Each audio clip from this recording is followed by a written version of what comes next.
Bonjour et bienvenue sur Goldfish Experience. Aujourd'hui, dans cette vidéo express, je vais vous montrer comment optimiser vos boîtes à bobines pour les bas de ligne filaires.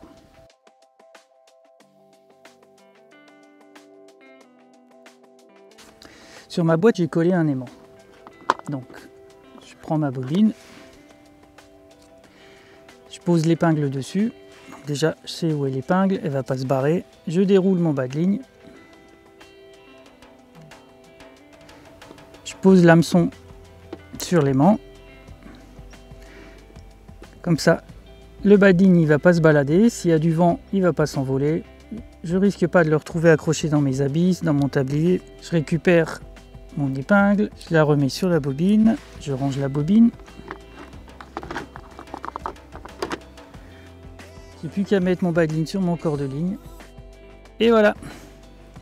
Si jamais je veux changer de bas de ligne, c'est pareil, je décroche mon bas de ligne, je le pose ici, ça me permet de le récupérer plus tard. Si mon hameçon est cassé et que je veux pas qu'il se balade, qu'il soit jeté dans la nature, pareil, je le fixe sur l'aimant. Cet aimant-là me permet d'avoir tous mes objets métalliques qui restent à cet endroit-là, donc les épingles et les hameçons. Maintenant, il faut vous procurer un aimant. Donc si vous n'en avez pas dans votre matériel de bricolage, c'est direction le frigo, voir s'il y a des magnettes collées sur la porte. Et s'il n'y en a pas, il faudra aller au supermarché, choisir la boîte de céréales ou la boîte de fromage avec son petit magnette offert.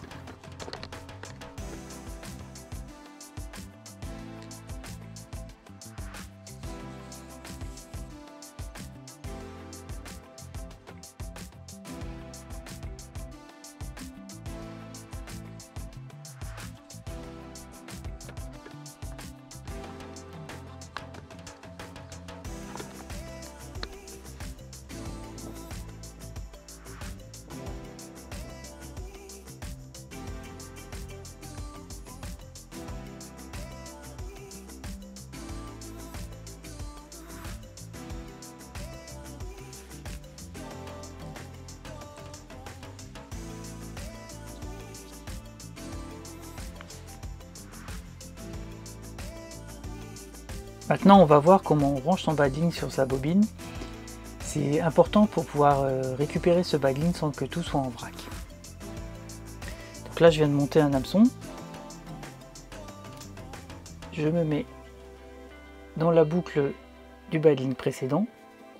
J'enfonce la pointe de l'hameçon dans la joue de la bobine. Et là, je viens traverser la largeur de la bobine et je stocke mon nylon sur la joue opposée à l'hameçon. Donc j'ai fait quelques tours.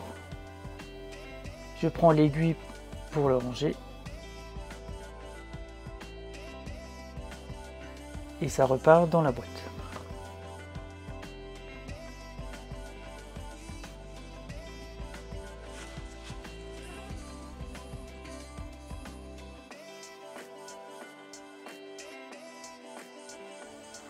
Donc dans nos boîtes à bobines sur lesquelles sont rangés les bas de ligne, il est important de savoir ce qu'on a comme bas de ligne sur les bobines.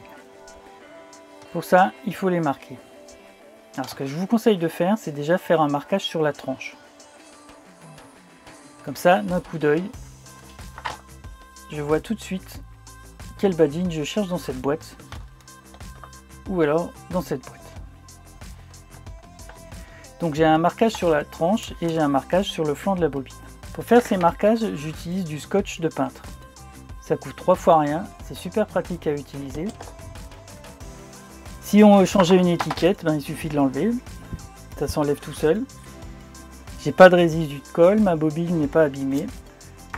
Je recoupe un bout que je vais coller dessus.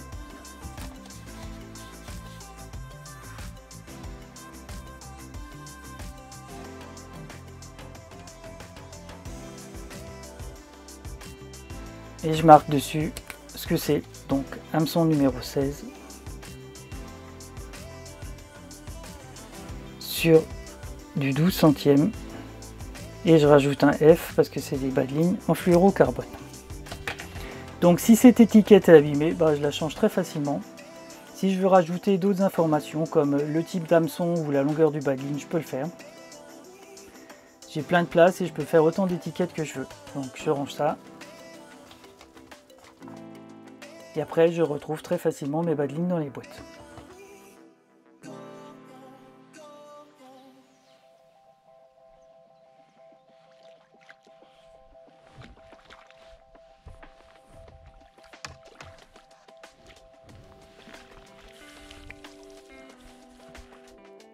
J'espère que tous ces petits trucs vont vous être utiles et je vous dis à bientôt sur Goldfish Experience avec plein de poissons.